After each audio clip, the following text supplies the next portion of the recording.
el director de publicidad está constantemente cambiando de proyecto. Si tú haces un anuncio y a la semana siguiente puedes hacer otro, o al mes siguiente, cuando sea, depende, pero constantemente cambias de proyecto. O sea, con una rapidez que eso en televisión, en el cine o en las series no pasa. Y tú agarras un proyecto y te agarras a él y estás ahí en un gran hermano. Esto no, en publicidad es como tú entras a la fiesta, se termina la fiesta y luego vuelves a otra fiesta.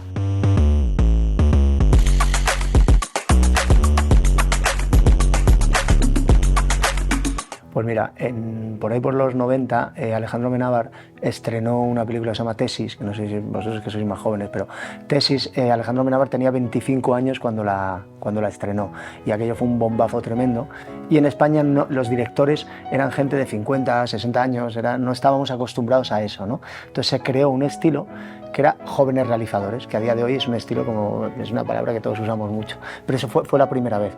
Entonces los canales, arrancaron los canales temáticos, que eran Digital Plus, y empezaban como un montón de canales, había canales de música, había canales de todo, y uno de los canales que se llamaba dentro de Canal Plus, que se llamaba Más Música, decidió hacer como un canal muy alternativo, y su filosofía era jóvenes realizadores.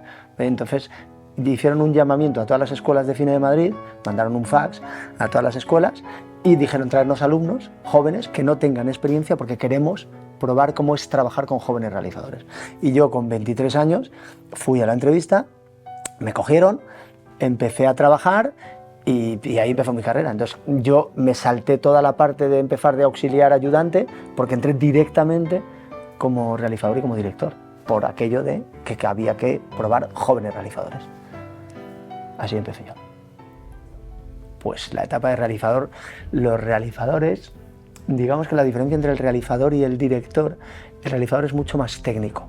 El realizador tú tienes que captar la magia de lo que está sucediendo en ese momento, pero la gran diferencia es que no puedes repetir. Es decir, el realizador es el directo. Entonces yo, por ejemplo, hacía muchos conciertos en directo. Entonces, claro, tú haces un concierto en directo, no se te puede escapar nada. Entonces tú tienes que tener una planificación absoluta de todo el espacio e intentar adivinar dónde van a pasar las cosas para tú colocar las cámaras. Tienes más cámaras, tienes otros recursos, pero todo es a nivel más técnico. Digamos que el realizador no tiene mano sobre el contenido, que es la diferencia con el director. El director tiene mucho que ver con el contenido y de hecho trabaja muy de la mano de los creadores, y a veces incluso es creador el director también, ¿no?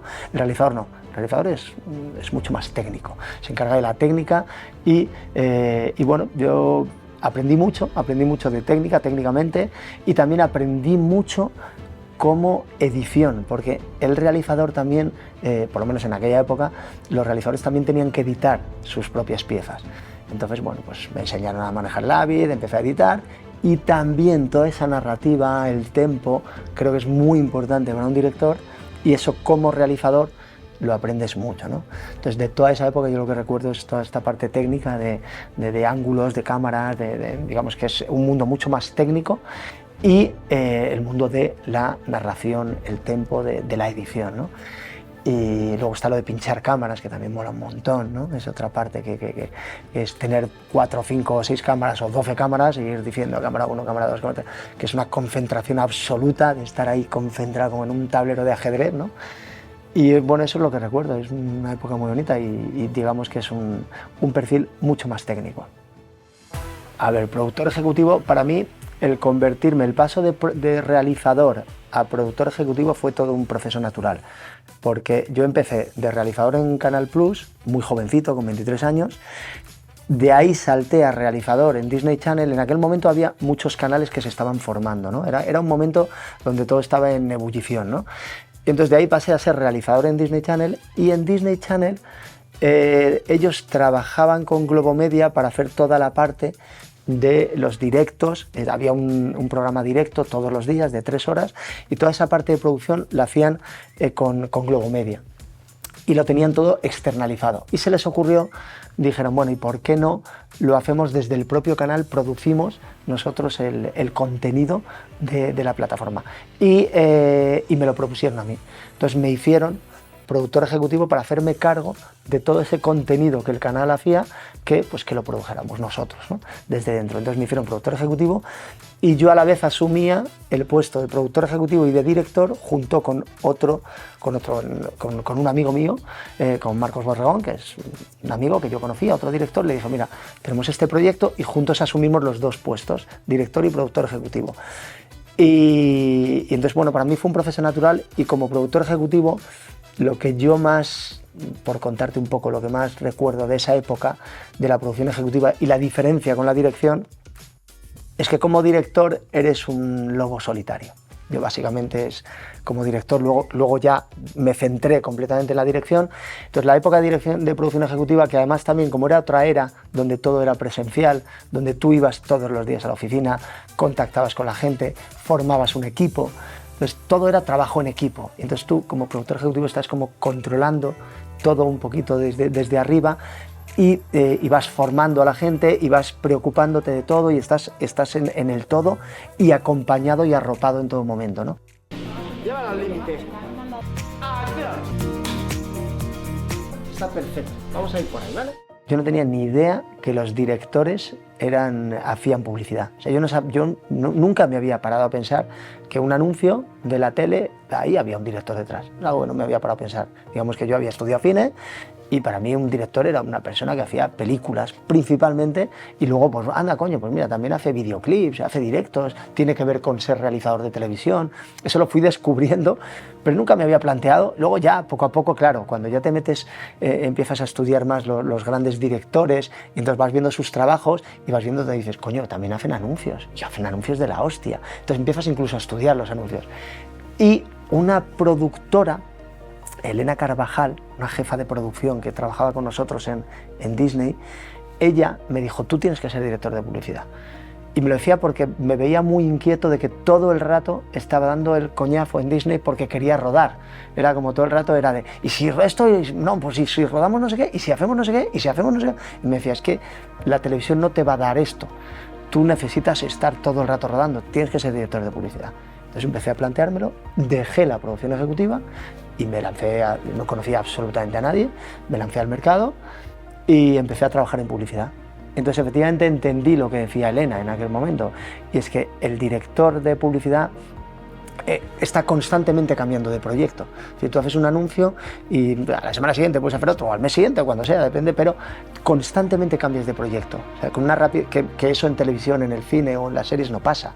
Y tú agarras un proyecto y te agarras a él, y estás ahí en un gran hermano. Esto no, en publicidad es como tú entras a la fiesta, se termina la fiesta y luego vuelves a otra fiesta. Esto te da mucho callo como director, ruedas muchas cosas diferentes, te planteas muchos retos distintos, a veces incluso tienes más medios, ahora ya no tanto, pero en su momento digamos que tenías más medios, podías experimentar más cosas.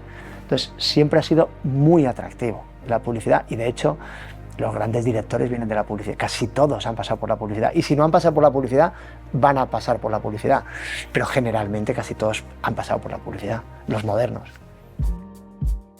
Yo primero dirigí mi largometraje, y luego pasé al mundo de las series. Y hay diferencia, vi una diferencia enorme. El director, además yo vengo de la publicidad, entonces el director en publicidad tiene un sitio con cierto respeto. En el largometraje es donde el director es el rey. Es, digamos que realmente donde el director siente y puede sentir más poder y más libertad, más que poder, porque poder al final lo tiene el productor, el poder real lo tiene el productor, el director no dejamos de ser un mandado y un contratado más dentro de el poder lo tiene el productor, pero digamos más libertad es en el cine, es en el largometraje. Ahí, que es lo mismo que yo por ejemplo con los actores. Yo que trabajo muy cerca con los actores y conozco muchos actores, y conozco muy bien el mundo de la interpretación y lo he vivido muy de cerca siempre, para los actores el reino es el teatro, o sea, donde de verdad ellos tienen y sienten la libertad y donde pueden expresarse es en el teatro, porque la obra empieza, la obra termina y bueno, sí, habrá un director, un guionista, lo que quieras, pero ahí nadie va a parar la obra y va a decir, che, un momento, repite eso. Es donde de verdad sienten el de ser actor 100%. Bueno, pues el director se siente 100% en un largometraje. Y luego cuando pasas a la serie, como fue mi caso, tú vas con esto en la mochila pensando que va a ser así y de repente te das cuenta que no, que en la serie el director no manda tanto. El director viene a ser, vuelves a ser más un realizador, vuelves a ser una parte mucho más técnica. Y hay mucha gente, pues ahora está pues muy de moda el término de los showrunners y bueno, pues la producción ejecutiva, showrunners, productores, televisiones, guionistas. Digamos que el reino de las series está más en el guión. De hecho, los guionistas, los creadores son los que terminan siendo los showrunners, incluso los productores, porque ahí es donde está ahora, es como, y más ahora que han explotado las series, ¿no? Y que todo ha cambiado y que si antes hacían 3, ahora se hacen 3000. Entonces, en lo normal, el director en una serie es un realizador, forma parte más del equipo técnico y sobre todo es alguien que tiene que solucionar muchos problemas a nivel de presupuesto. El mundo del guión, que es un mundo ahora también importantísimo en mi vida. Yo estoy asociado con un escritor, con José Ángel Mañas, y entre los dos estamos generando contenido, estamos escribiendo series y largometrajes, y digamos que esta ha sido mi incursión en el mundo del guión, ¿no? El mundo del guión es apasionante. Yo es verdad que voy muy de la mano de mi socio, ¿no? Digamos que él es el escritor, yo soy el director y la batuta la lleva él en la parte de escritura y yo aporto el punto de vista del director, más el punto de vista escénico. Y lo que sí que estoy viendo con el guión es que es muy frustrante. Es muy frustrante porque es muy complicado. Volvemos a lo mismo, si tienes nombre, efectivamente, cualquiera te va a comprar cualquier cosa, pero ahora mismo se están entregando muchísimos proyectos porque todo el mundo está escribiendo proyectos y entregándolos a las plataformas y es muy frustrante porque el proceso es eterno. Entonces, tú escribes, tardas y puedes tardar años y años en levantar un proyecto. Entonces, esta es la parte más dura de la escritura. Todo lo demás es maravilloso. Escribir es precioso, escribir es una maravilla. Lo que pasa es que es esa frustración de que, claro, cuando tú escribes un libro, por ejemplo, mi socio, que es escritor, él está acostumbrado a que le escribe, le publican la novela, eso existe, ya está. Pero claro, esto no. Tú escribes, te lo curras, está todo perfecto, te lo compran incluso, vas por el buen camino, es decir, que estás haciendo lo adecuado y ahí sigue en el cajón, ¿no? Entonces es como, esa es la parte más dura de esta profesión, muchas veces está en todos esos proyectos que se quedan en los cajones y eso está en la escritura. La escritura es dura simplemente por eso, porque muchas veces todo ese trabajo no va a ninguna parte, no existe. No existe porque, claro, hacer una película, hacer una serie es una empresa de muchos millones, no puedes. Entonces esa es la parte frustrante, que no existe, que se queda ahí. Pues yo la verdad es que técnicamente dejo recaer absolutamente todo en el equipo de cámara y en el director de fotografía. Mi confianza es plena siempre y mi perfil no es técnico. Es decir, yo no pienso en una historia o en una puesta en escena a través de la técnica, pero sí que me rodeo siempre de gente que sabe hacerlo muy bien y esa es la parte que me preocupa. Entonces, para mí es mucho más director de orquesta y saber que tienes buenos músicos y que saben manejar muy bien los instrumentos y sin embargo es como que yo no soy virtuoso con el instrumento.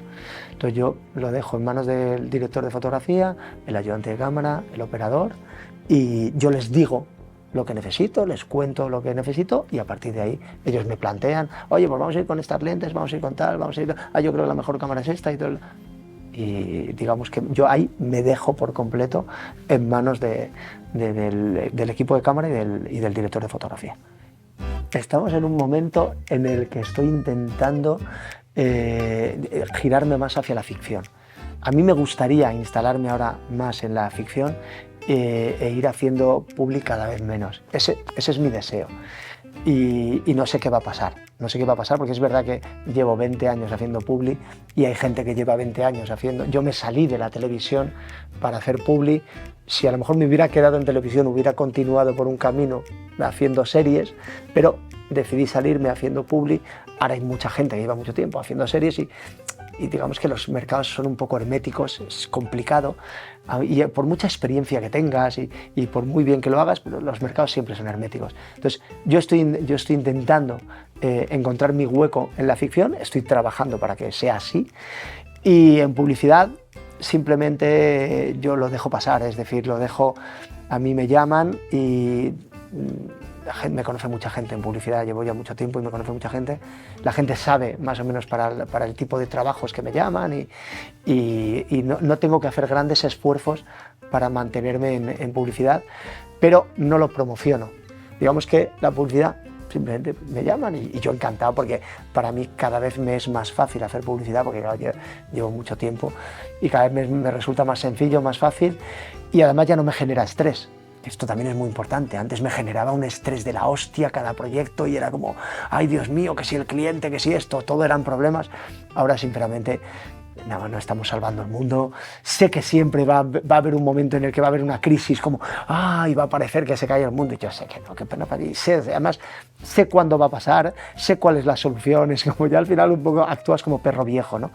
Y eso es muy cómodo y es muy bonito, porque ayudas a mucha gente que sí que les ves que están estresados y dices, bueno, venga, vale, te voy a dejar con este momento de estrés que lo necesitas, pero yo sé que no va a pasar nada y ya te voy a decir cuál es la solución. Entonces, esa parte también quiero aprovecharla, ¿no? Porque digamos que es algo que ha venido por experiencia y es bonito aprovecharlo.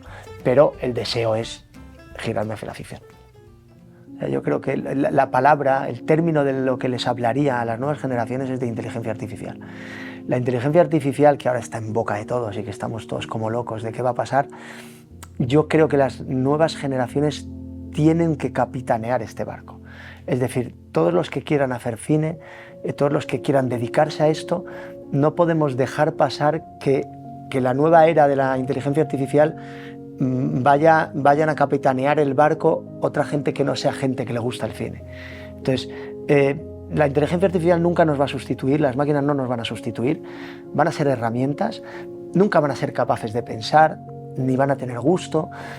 Entonces creo que por eso es importante que las chicas y los chicos que quieran ser directores, que no tiren la toalla ahora, sino que al revés, que aprendan qué es la inteligencia artificial, que a lo mejor vamos a rodar de manera diferente y si en vez de rodar 1000 planos rodamos 15, pero alguien va a tener que meter ese prompt, alguien va a tener que saber que la inteligencia artificial funciona a base de referencias, alguien va a tener que dar esas referencias, va a tener que haber estudiado esas referencias, pues que seamos nosotros los que hayamos estudiado esas referencias, los que demos las órdenes a la inteligencia artificial, los que supervisemos lo que ha hecho bien, lo que ha hecho mal. Entonces, vale que va a cambiar la forma, pero igual que cambiamos de rodar con película a rodar con digital y hicimos el cambio y no pasó nada, pero fuimos los mismos, no cambió fuimos los mismos, la misma gente que rodábamos en cines fuimos los que rodábamos en digital. Creo que ahí están las nuevas generaciones, no tienen que dejar de lado la inteligencia artificial, tienen que meterse a muerte con la inteligencia artificial, controlarla y manejar el barco. Que hay que subirse a este barco porque no va a haber otra. Esto es como negarse a tener móvil o no, yo no uso internet. No, si es que no hay tu tía, es que es el presente, ya no es el futuro. Entonces hay que subirse a ese barco, inteligencia artificial.